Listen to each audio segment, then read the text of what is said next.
Welcome back. સમાચાર મળી રહ્યા છે કે જ્યાં પોરબંદર પોર્ટ પર માલવાહક જહાજમાં ભીષણ આગ લાગી છે।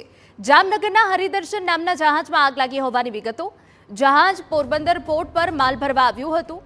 સોમાલિયા જવા નીકળે તે પહેલા જહાજમાં આગ લાગી છે। આગના કારણે ધુમાડાના ગોટે ગોટા જોવા મળી રહ્યા છે। અમારા સંવાદદાતા હિતેશ ઠકરાર વધુ વિગતે વાત કરવા જોડાયા છે।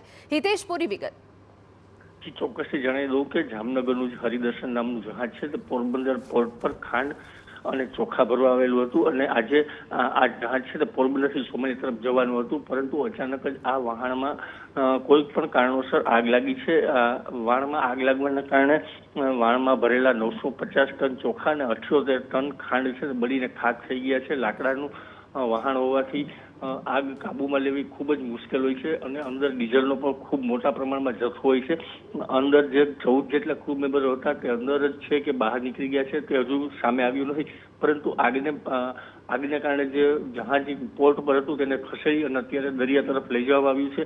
બહાર કાઢવાનો પ્રયાસ ચાલુ છે અને ફાયર બ્રિગેડ પણ તેને આગ પર કાબુ મેળવવામાં ખૂબ સતત પ્રયાસ કરી રહ્યું છે। સવારે લગભગ 5 વાગ્યાથી આગ લાગી છે અને અત્યારે પણ આ આગને કંટ્રોલ કરવી મુશ્કેલ છે અને આસપાસનો જે વિસ્તાર છે ત્યાં નેવી અને કોસ્ટગાર્ડના પોર્ટ હોવાથી તેને પણ ભારે મુશ્કેલી કરવી પડી રહી છે।